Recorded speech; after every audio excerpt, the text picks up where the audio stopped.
नमस्कार. आदेश जनतेचा न्यूज चॅनेलमध्ये आपलं सगळ्यांचं सहर्ष स्वागत. पाहूयात काही ठळक आणि महत्त्वाच्या घडामोडी.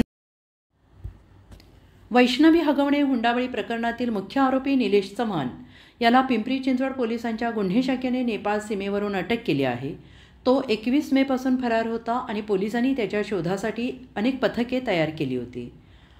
चव्हाणने मोबाईल आणि ATMचा वापर टाळून पोलिसांना चकवा देण्याचा प्रयत्न केला, मात्र शेवटी नेपाळ सीमेवर त्याला अटक करण्यात आली. निलेश चव्हाण हा वैष्णवी हगवणेच्या मृत्यूनंतर फरार झाला होता. तो वैष्णवीच्या कुटुंबियाचा जवळचा असल्याने त्या प्रकरणात त्याची भूमिका महत्त्वाची मानली जाते. वैष्णवीच्या मृत्यूनंतर तिचं बाळ निलेशच्या ताब्यात होतं आणि त्याच्यावर बाळाची हेळसांड केल्याचा तसेच वैष्णवीच्या कुटुंबियांना धमकावल्याचा आरोप आहे. या अटकेनंतर प्रकरणाच्या तपासात अधिक माहिती समोर येण्याची शक्यता आहे. पोलिसांनी निलेशला पुण्यात आणण्याची तयारी केलेली आहे. पुढील चौकशीसाठी त्याला न्यायालयात हजर करण्यात येत आहे.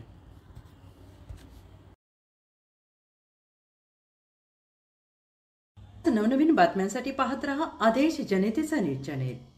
लाईक करा, कमेंट करा. कमेंटद्वारे आपली मतं आमच्यापर्यंत पोहोचवा. सबस्क्राईब करा.